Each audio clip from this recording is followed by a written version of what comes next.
Welcome, everybody. Bruchim habayim. Good morning. Good to look around the Zoom room and see everyone's face. Um, I want to lead us into the silence today with two very short um, two very short quotes or teachings by um, a man named Bayo Akumalafe, who some of you may have heard of. There's many ways to describe Bio, and I don't think there's one good way of describing him, but is one way is a post-humanist thinker, and that doesn't mean post-humanist in the sense of robots. But I think what it really means is post-humanist in the sense of decentering the human. You know, being more aware of uh, the anthropocentric seeing that kind of defines how we see the world, right? And also maybe the separate self, the isolation of the separate self. So to be a post-humanist is not to move beyond human beings, but to sort of imagine what humans could be differently. So that's maybe how I would describe him. So the first teaching that I've been sitting with, which sounds completely counterintuitive in relation to the magnitude of the challenges that we're aware that face us, is times are urgent. We must slow down. Times are urgent. We must slow down. I love this. I feel like I could sit with that for a whole lifetime. But I mean, let's give a very simple example. I don't know if you can relate to this. I'll give an example. My own, like, just personally, forget sort of the larger urgencies. But when when something sort of is there's an issue or there's a problem or miscommunication or something I'm worried about around work, what I will tend to do is get on my phone and just sort of relentlessly, you know, either email people to try to fix the problem or just do something because I feel like it's too hard to sit with my own anxiety or urgency.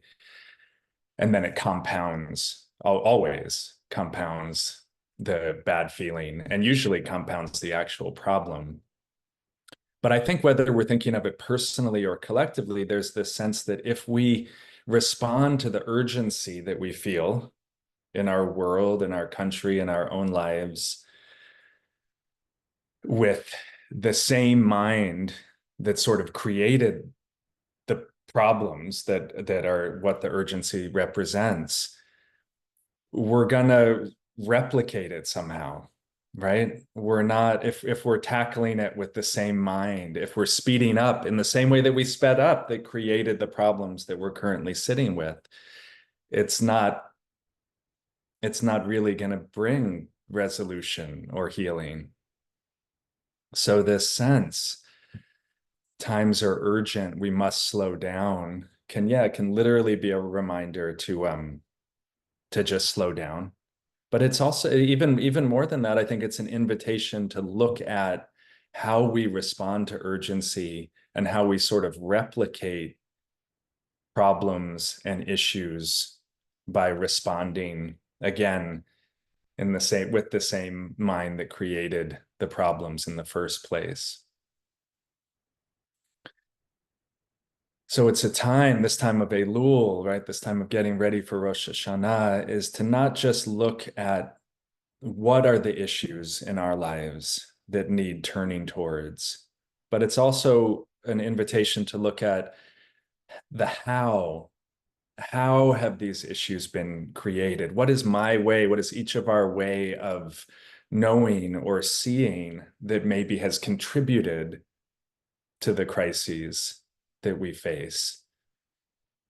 It's so easy to just want to fix and so natural, right?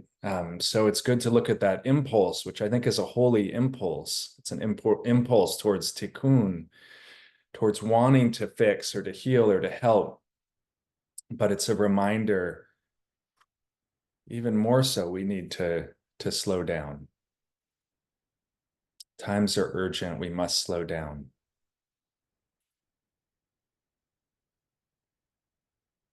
The other quote of Bio's that I'm sitting with is trust the minor gesture. Trust the minor gesture. And I think they're related, these two teachings. Levinas, actually, Emmanuel Levinas would talk about that. He would say that manners are underrated. You know, he would say there's something wonderful about opening the door for somebody else. Uh, and again, I think sometimes we think, I don't have time to worry about opening the door for someone else with climate change. You know, I have to like address these bigger issues, right? But I think Levinas, even in a even in his era, I think he was also wary of the ways that we, in the way that Bio is talking about, times are urgent, we must slow down, wary of the ways that we attempt to solve or to fix. And Levinas would say, would talk about manners. After you, après vous. And I think that's what's behind trust the minor gesture. It doesn't mean we shirk from our responsibilities. And both of these teachings, I think, speak to this. Doesn't mean we shy away from the magnitude of the moment. It just means we should be very skeptical about the way that we usually respond to crises or problems. And to begin to really have this sense of, I think this is what Elul is about, to really have this sense of not knowing. I mean, we really can't imagine what is called for, again, personally or collectively, to help address whatever we're sitting with this season. So in the meantime, trust the minor gesture. You know, and that can be everything from manners, right? In the way that Levinas is speaking about. It's very much a Mussar teaching, right? But it also can be even like, okay, it's a mindfulness instruction. Like, okay, I'm sitting down right now to meditate. How can I sit down with presence? You know, I'm pouring the hot water over my for my coffee, right? Pouring it over the grounds. Just how can I do that with dignity, presence of mind? This is what I'm doing right now. This is the minor gesture. Gesture by gesture. How can we knit together a life of presence and availability? So I think the two teachings support each other, right? Times are urgent. We must slow down. What helps us do that? We can remember to trust the minor gesture.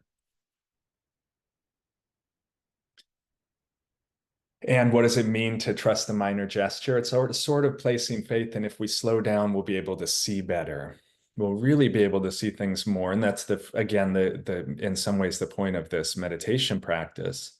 We'll somehow be able to see with more clarity what really is. And if we're moving slowly, gesture by gesture, and we're avoiding like the big gesture to like that we, to the gesture to, solve all gestures, then there'll be a sense that we're going to be more trustworthy as far as agents of change in the world. And so I feel like both of these practices, which I think to me really increasingly are one practice, Mussar and meditation. It's like moving on this planet, as we say at CCM, our home and our earth home, both,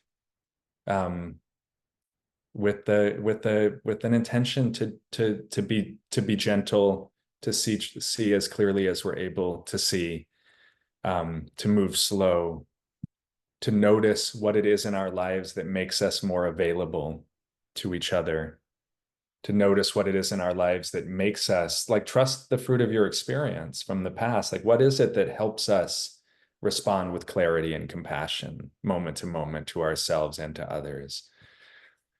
So as we sit, as we go into the silence now, it's that invitation to move slow, even if we can be sitting in one place silently and not move slow, right? So it's also something we can practice when we're sitting and when our mind is racing with questions and issues and thoughts.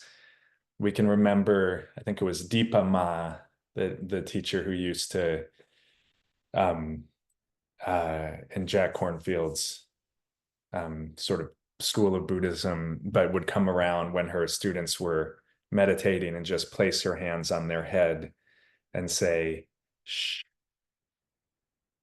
Right?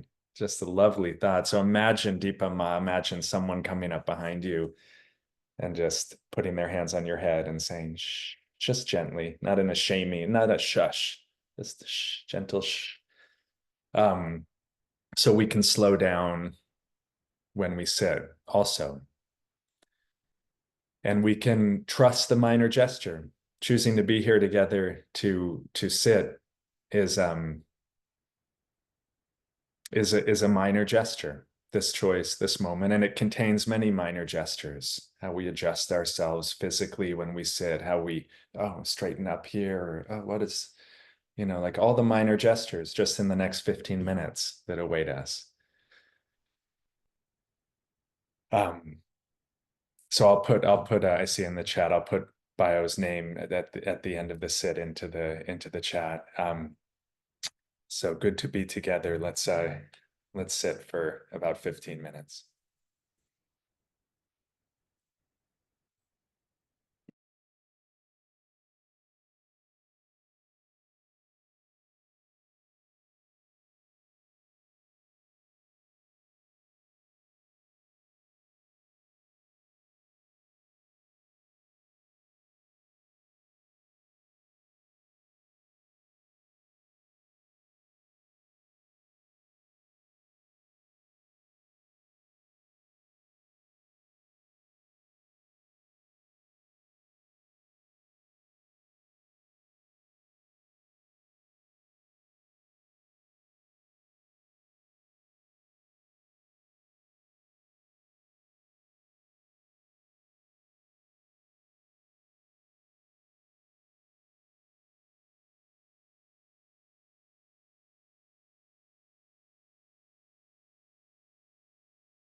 Yehiyu leratzon imre fi vehigion libi lefanecha Adonai tzori vegoali. May the words of our mouths and the meditations of our hearts be acceptable in your sight, our rock and our redeemer. Gonna put the name of the teacher that I was speaking about into the chat for those who are interested. Many blessings, and see you next time.